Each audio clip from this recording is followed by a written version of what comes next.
প্রিয় শিক্ষার্থীরা, আশা করছি তোমরা সবাই ভালো আছো। আলহামদুলিল্লাহ আমি ভালো আছি বলে আমি তোমাদের মাঝে আজকে একটি টপিক নিয়ে হাজির হয়ে গেছি। টপিকটি তোমাদের খুবই গুরুত্বপূর্ণ, একটু মনোযোগ দিয়ে দেখলে ভিডিওটি আশা করছি তোমাদের পরীক্ষায় 10টি নাম্বার হবো, 10টি নাম্বার তুমি পেয়ে যাবে। তাহলে চলো শুরু করি। সিবি রাইটিং নিয়ে যে কথাগুলো বলবো সেটা তোমাদের জন্য অনেক গুরুত্বপূর্ণ। সিবিটা তোমরা এটাকে সহজ মনে করছো, কিন্তু কিছু নিয়মের জন্য তোমরা অনেক কম মার্ক পাচ্ছ। নিয়মটা খুবই ইম্পর্টেন্ট। সিবিটা কোথায় তোমার সমস্যা হচ্ছে, নাম্বার কেন কম পাচ্ছ, এটা অনেকেই জানো না। সেই জন্য এই বিষয়টা জেনে তুমি পরীক্ষায় এটা ভালোভাবে লিখো। আমি বিশ্বাস করি যে তুমি 10-এ 10 নাম্বার পাবে। এই ভিডিওটা ক্লাস 8-এর জন্য, এটা এসএসসি পরীক্ষার্থীদের জন্য নয়। যারা এসএসসি পরীক্ষা দিবে তোমাদের অবশ্যই এখানে কভার লেটার যোগ করতে হবে। কভার লেটার যারা ইটে পরীক্ষা দিবে তাদের কোনো কভার লেটারের প্রয়োজন নেই। এখন আসলে আমরা শুরু করে দিই। তাহলে কারিকুলাম বিটা আমি আমার নাম দিয়েছি মঞ্জুরুল ইসলাম, তুমি তোমার নামটা এখানে দিবে। তাহলে তোমার ফোন নাম্বার দিবে। পরবর্তী এই যে দেখো ইমেল অ্যাড্রেসটা তোমাকে এখানে অ্যাড করতে হবে। ইমেল অ্যাড্রেস লিখতে গেলে ইমেল অ্যাড্রেসের যে ফর্মুলায় ইমেল অ্যাড্রেস লিখতে হয় সেই ফর্মুলায় তোমাকে লিখতে হবে। @ যদি তুমি বাদ দাও তাহলে এটা ইমেল অ্যাড্রেস হিসেবে গণ্য হবে না। সেই বিষয়টাও তোমাকে একটু সিনসিয়ারলি দেখতে হবে। তারপরে লিখতে হবে কেরিয়ার অবজেক্ট।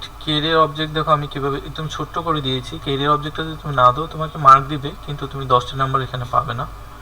সেটার জন্য তোমার এক্সামিনার যদি তুমি কেরিয়ার অবজেক্টটা দাও তাহলে তোমার খাতাটা ইভ্যালুয়েট করতে একটু চিন্তা ভাবনা করবে যে স্টুডেন্টটা অবশ্যই ট্যালেন্ট। দেখো I desire to utilize my knowledge and experience to build my career in this reputed organization.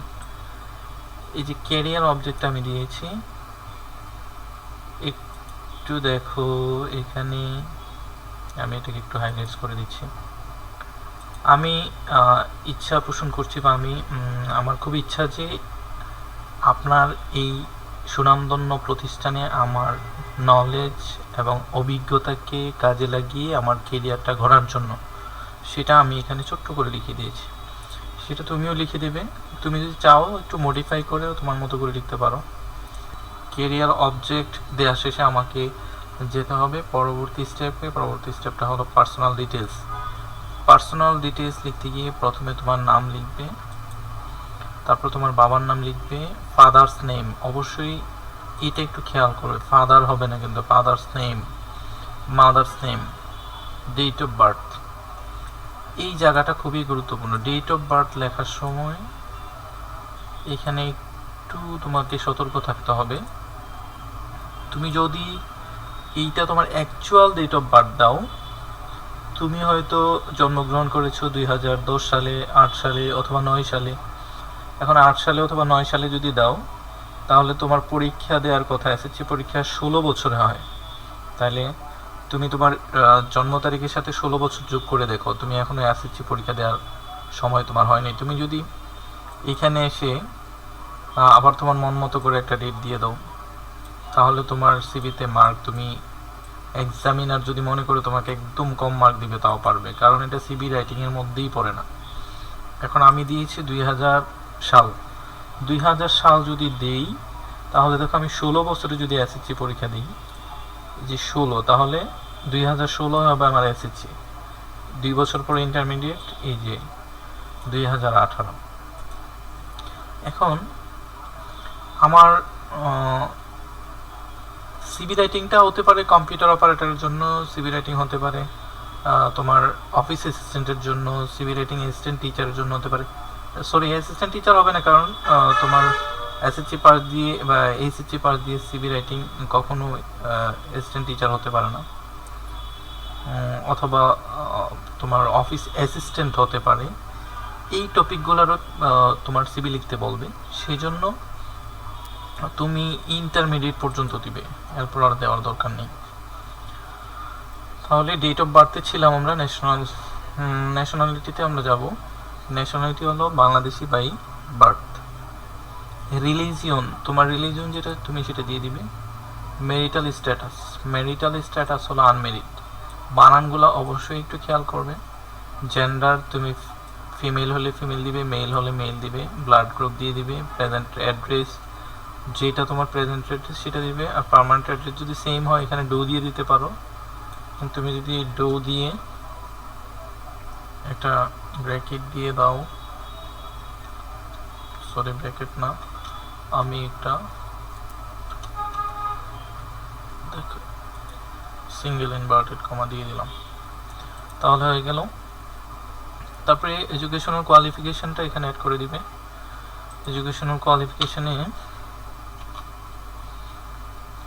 প্রথমে দিয়েছি এক্সাম, আমি উপরে এইচএসসি দিয়েছি, তারপরে এসএসসি। তোমরা চাইলে এসএসসি উপরে দিতে পারো, এইচএসসি নিচে দিতে পারো, কোনো সমস্যা নেই। তারপরে দিবে ইয়ার, পাসিং ইয়ার, এখানে পাসিং ইয়ারও লিখতে পারো, PASSING পাসিং ইয়ার, রেজাল্ট, গ্রুপ, বোর্ড। এখন তুমি যে গ্রুপ, এখানে গ্রুপটা না দাও কোনো সমস্যা নেই, এটা বাদ দিয়ে দিতে পারো, সেটা না দিলেও কোনো সমস্যা নেই। আমি একটু বড় করে দিলাম, না দিলেও তোমাকে মার্ক দেবে, 10-এ 10 দিবে। আচ্ছা, এখানে এক্সাম নাম দিয়ে পাসিং ইয়ারটা 2000 জন্ম তারিখ, যেহেতু আমি 2000 সাল দিয়েছি, 16 বছর এসএসসি পরীক্ষা দিতে হয়। তুমি কোনোভাবেই যেন এখানে 2010, 12, 11 এরকম না হয়, তাহলে তোমাকে মার্ক কম দিবে। তারপর 2 বছর পরে দিবে ইন্টারমিডিয়েট, এই জায়গাটা একটু সিনসিয়ারলি তোমাকে লিখতে হবে। তারপরে জিপিএ তোমার মতো করে একটা দিয়ে দিবে, একদম খারাপও না ভালো না, কুমিল্লা বোর্ড দিয়েছি। Work experience, I have 2 years experience as a, তুমি যদি কম্পিউটার অপারেটর হয় কম্পিউটার অপারেটর দিবে, অফিস অ্যাসিস্ট্যান্ট হলে অফিস অ্যাসিস্ট্যান্ট, যা হয় তুমি এখানে দিয়ে দিবে, লিখে দেবে।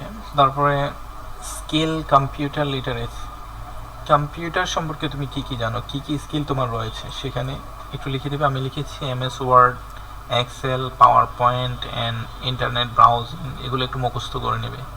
অফিস প্রোগ্রামগুলো দিলেই হবে। অফিস প্রোগ্রাম বলতে আমরা এটাই বুঝি, MS Word, Microsoft Word, Excel, PowerPoint, internet browsing, এগুলো পারলেই না।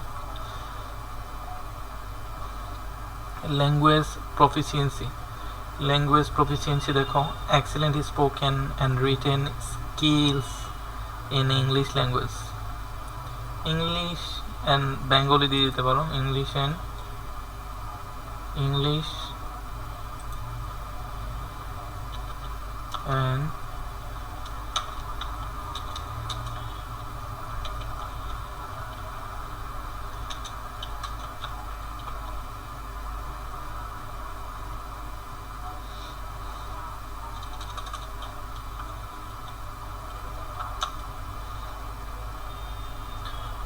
Bangla language. Language proficiency, excellent spoken and written skills in English and Bengali language বা Bangla language.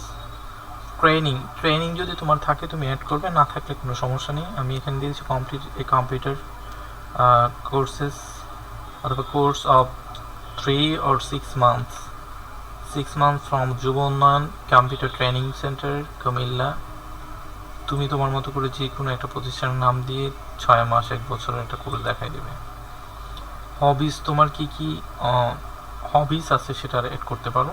Reading news paper, watching movie অথবা ট্রাভেলিং, তাহলে এটাও দিতে পারো। তুমি দিতে পারো প্লেইং ক্রিকেট, ওয়াচিং মুভি তো দিয়েছি, এগুলো তুমি তোমার মতো করে দিয়ে দিবে। আর একটা রেফারেন্স দিয়ে দিবে, রেফারেন্সের নাম, তারপর একটা পদবি, আমি যেটা দিয়েছি এটা দিতে পারো, অথবা লেকচারার দিতে পারো, কোনো কলেজের নাম দিতে হবে লেকচারার হলে, তারপর ওই জায়গার নাম দিয়ে দিতে হবে। তারপর ফোন নাম্বারটা দিয়ে এখানে তোমার সিগনেচার, দেখো আমার নামটা ওই পেজে চলে গেছে, সেটা অবশ্যই ওই পেজে যাওয়া যাবে না, আমি একটু উপরে নিয়ে আসছি। এটা অবশ্যই সিগনেচারই এক পেজে থাকতে হবে। আর সিভিটা তোমাদের লেখার সময় আরও একটা বিষয় খুব গুরুত্বপূর্ণ, এটা হলো এক পেজে যদি জায়গা না হয়, সিভি লেখার সময় শুরু করতে হবে পাশাপাশি পেজে যেন থাকে, এটা যেন উল্টা পেজে না যায়, কোনোভাবেই পরবর্তী উল্টা পেজে যাওয়া যাবে না। বাম পাশের পেজটা থেকে শুরু করতে হবে, ডান পাশের পেজে যেয়ে শেষ করতে হবে, যদি 2 পেজে হয়, কিন্তু কোনোভাবে যেন এটা 3য় পেজে না যায়, সেটা দিকে একটু খেয়াল রাখতে হবে। 3য় পেজে গেলে তোমার সিভি কেটে দেবে।